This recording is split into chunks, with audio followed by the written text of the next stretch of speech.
आमचे म्युझिक की शानदार प्रस्तुती।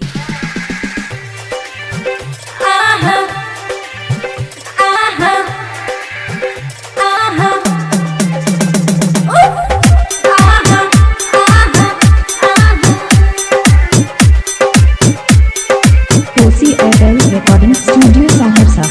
डीजे राजू बेरी चौक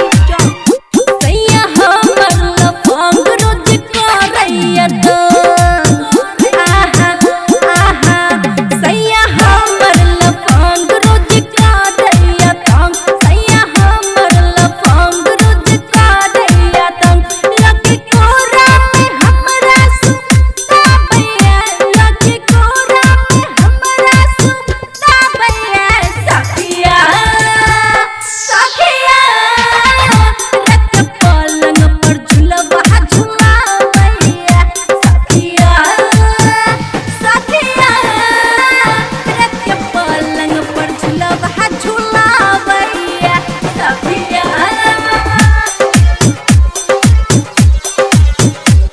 डीजे राजू बेरी चौक तंग भगेलू हम ओकरा आदत से मिलते मौका आबई धलहि उचट से कोना कहूँ केते सहूँ तंग भगेलू हम ओकरा आदत से मिलते मौका आबई धलहि उचट से हे मोर साखी सैया पे दरदी ई बनी कहिया दूधों में हरदी दूधों में हरदी दिन रात झूठो के फुसलाबै छै दिन रात झूठो के फुसलाबै छै सखिया सखिया रत के पलंग पर झुलवा झुलाबै छै सखिया। रिकॉर्डिंग बाय गुड्डू छला बिहार। डीजे राजू बेरी चौक काम नहीं करे घुसल रहे उ घर में चर्चा चलल पूरा गाम नगर में सैया हमर भेटल डंगर काम नहीं करे घुसल रहे उ घर में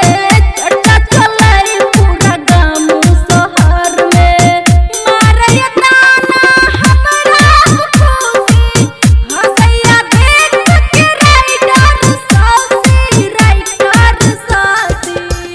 सखन